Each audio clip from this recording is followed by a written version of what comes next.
All right. Hello, guys. Welcome to your unique devotion. So, I wanted to really get into some sharing time, but let's do what's most important first. Let's hit the scripture. So, today, I'm going back to the beginning of chapter 9 of the book of John. So, we're in John chapter 9, and we're going to break it down here a little bit. All right. So, a man born blind receives sight. This is 1 through 12. So, John chapter 9, verses 1 through 12. Do you have your listening ears? Just checking. I'm just trying to have some fun here. All right, here we go. Now, as Jesus passed by, he saw a man who was blind from birth. And his disciples asked him, saying, Rabbi, who sinned, this man or his parents, that he was born blind? Jesus answered, Neither this man nor his parents sinned, but that the works of God should be revealed in him. I must work the works of him who sent me while it is day. The night is coming when no one can work. As long as I am in the world, I am the light of the world. When he had said these things, he spat on the ground, made clay with saliva, and he anointed the eyes of the blind man with the clay. And he said to him, Go, wash in the pool of Siloam, kind of a tongue twister, which is translated sent, which is very interesting. So he went and washed, and came back seeing. Therefore the neighbors of those who previously had seen that he was blind said, Is this he who sat and begged? Some said, This is he. Others said, He is just like him. He said, I am he. Therefore they said to him, How were your eyes opened? He answered and said, A man called Jesus made clay and anointed my eyes, and said to me, Go to the pool of Siloam and wash. So I went and washed, and I received sight. Then they said to him, Where is he? He said, I do not know. So that's the scripture. That's the most important part. Into some sharing time. So let's stay with the scripture. I got something else I want to say, but scripture first. Is there anything that you are blind to? This is a very difficult question because if you knew the answer easily, you wouldn't be blind. It's like, let's see, if I wake up in the morning and someone says to me, do you drink water in the morning?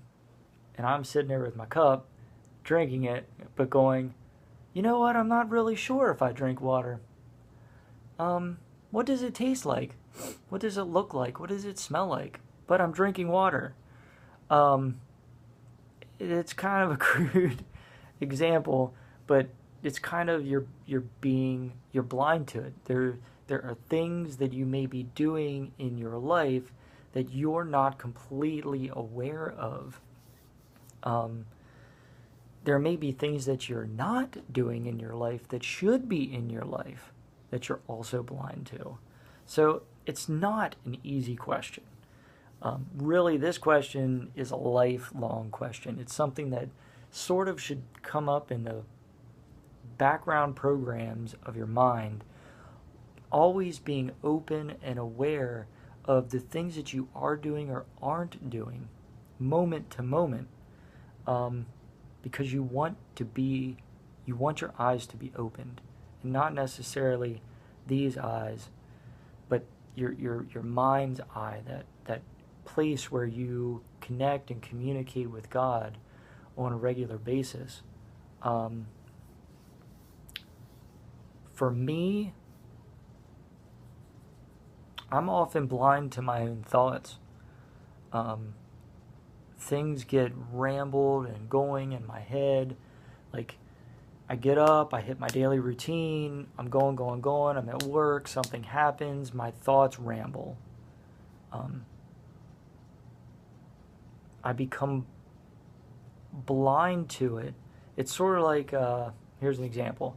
So you're going through your day, a song pops in your head, and it's Justin Bieber or something. I don't know. It's just going, or maybe it's Chris Tomlin. There's a good Christian song. It's all of a sudden just starts going in your mind. There's nothing to provoke it. It's just sort of there. But for the first 30 seconds, you're just like singing the song, and then all of a sudden you're like, wait a minute, why am I even singing this song? I don't even want to sing this song. You were blind for a few minutes, and then you could see. I'm sure everyone has that example. If you can take that same feeling, that same thought process, and move it into other areas of your life, your finances, your health, your relationships, you can start taking that same thought process and seeing, where am I blind? Where am I blind? And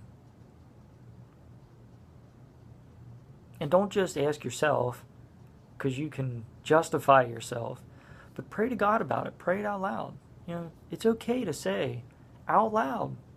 You're in your room, you're by yourself, maybe you're in the shower listening to this video right now. Just say, God, what sort of things am I blind to in my life that I need to be awakened to? But let me throw out a little warning. When you ask questions like that, you are going to get an answer.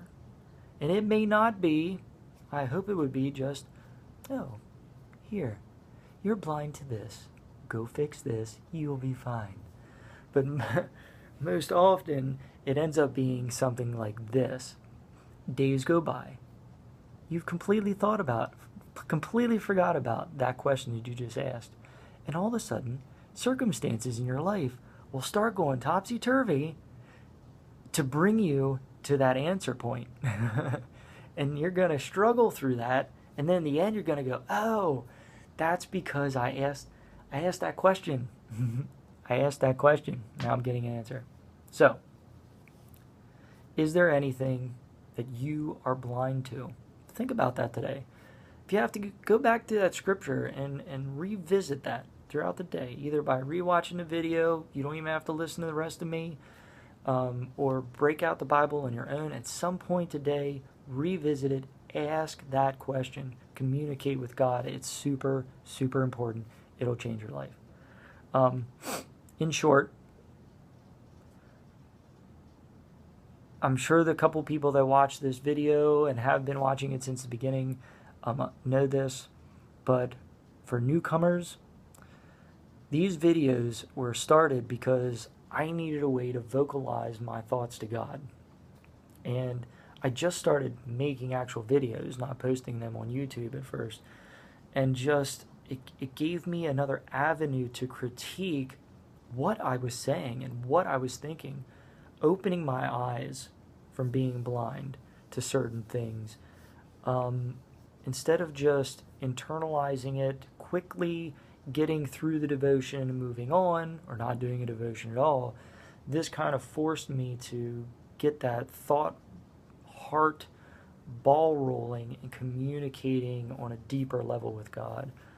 And then I thought, well, what if someone out there is struggling through the day, they type in a word into YouTube, my video pops up, they weren't even expecting it, they happen to click on it, watch it, changes their entire day. Hopefully awakens them to the idea that Christ loves them and that God is not a big kid with a magnifying glass and we're the ants. God is there for us, and learning to communicate with Him through our life will help the struggles be easier, not necessarily go away. And so I started posting the videos, and that's what it's here for. Now, as time has passed and grown, I came to realize that, I don't really want to monetize the channel because I don't want people to think that I'm doing it for money. But I'm going to be completely honest. I'm selfish. I'm doing it for the money. Now, with that, time out, pause. The money is going to be given away. Okay? I have an organization in mind. It is local to me, but they do a lot of world outreach. I want to keep it on the DL because I'd like to make it sort of a surprise to them. The first check that comes in will go to that. The entire whatever's left after YouTube takes theirs, after the government takes their portion, whatever's left is going to this organization. And the way that I create and get money is by playing the commercials and posting things up on the videos. That's how money is generated. It's very minimal. It's very small right now. We've only got 10 subscribers. But it's generating. It's generating something. It's doing something. And one day, I'll be able to pass that check. Hopefully this channel keeps growing and I'll be able to give them bigger checks. And that's really the purpose. And so that's something that I prayed about and felt convicted to do. And we're going to go through with that. So on multiple levels, we're trying to help myself. I'm trying to communicate with God on a deeper level. I'm trying to just put videos out there for others in case they need it. If they don't, it's all for me.